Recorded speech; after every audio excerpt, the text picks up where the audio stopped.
why has Ethereum pumped 14% in the last 24 hours?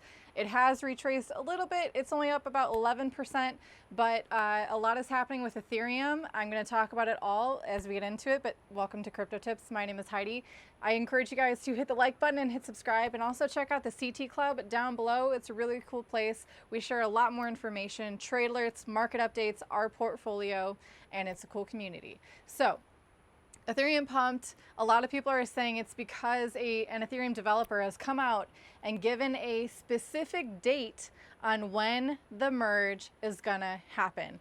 As time has progressed, 2 years ago, Toby and I were always pretty skeptical and jokingly saying, it's going to take 10 years for any big rollout to happen for Ethereum because they're notoriously late on their upgrades. And as we moved on, these estimated time of the merge happening has become more specific, from a general year to a general quarter of that year to a month. And now we have a specific date, September 19th.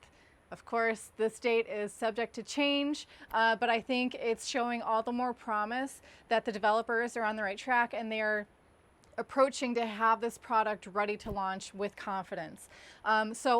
Is this a lot of people buying the rumor, getting ready to sell the news?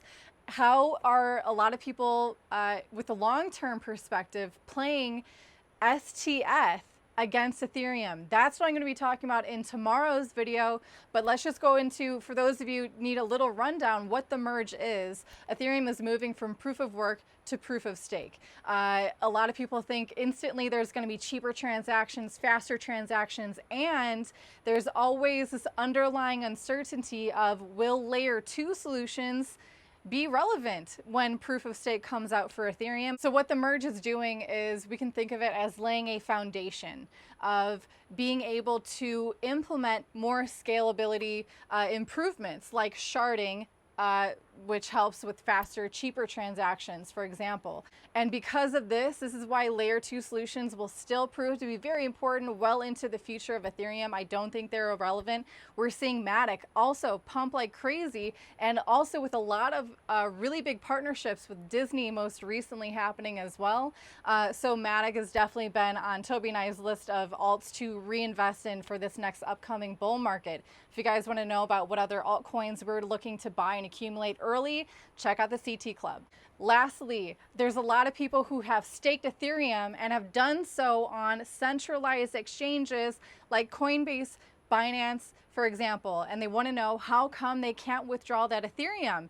Because once you have committed Ethereum to be staked, it cannot be undone until the merge is complete. Not only until the merge is complete, but there's going to need to be another hard fork, which will hopefully happen 6 to 12 months after the merge. So if we're keeping track here, September 19th, 2022 is the most specific date we have for the merge happening. It could be up to a year after that where you can actually withdraw your Ethereum or really redeem it for the new Ethereum 2.0 tokens that run on proof of stake. But again, tomorrow I'll be talking about these strategies for long-term holders of Ethereum and how they could massively benefit from buying staked Ethereum right now. So that's it for today's episode. If you guys enjoyed this, again, hit the like button, hit subscribe. I'll see you tomorrow.